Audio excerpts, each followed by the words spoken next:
Logic Pro comes with one of the most comprehensive collections of plugins included in any DAW.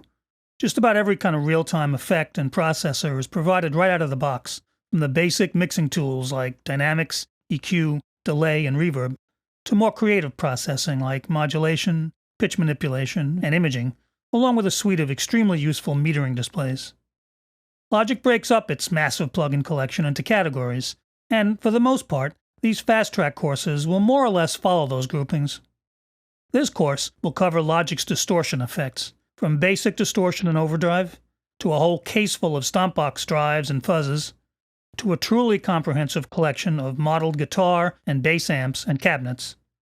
The collection is rounded off by a couple of non-traditional distortion effects, including the modern lo-fi crunch and buzz of digital distortion. Here's a brief rundown of the various distortion plugins on tap in Logic. Logic's most basic distortion plugins are Distortion, Overdrive, and Distortion 2. Distortion and Overdrive simulate different types of transistor clipping, from the harsher edge of bipolar transistors to the smoother quality of FET transistors.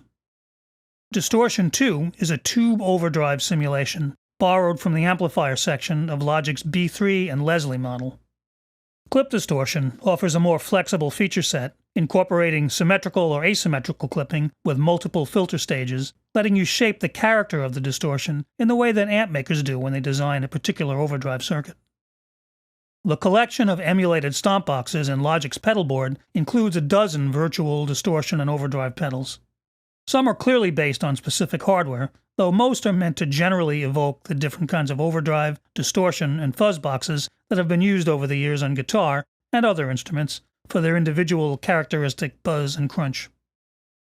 The centerpiece of Logic's model distortion plugin collection is Amp Designer, which carefully models 26 classic and modern amps, including onboard effects, mix and match cabinets, and adjustable virtual mic selection and positioning.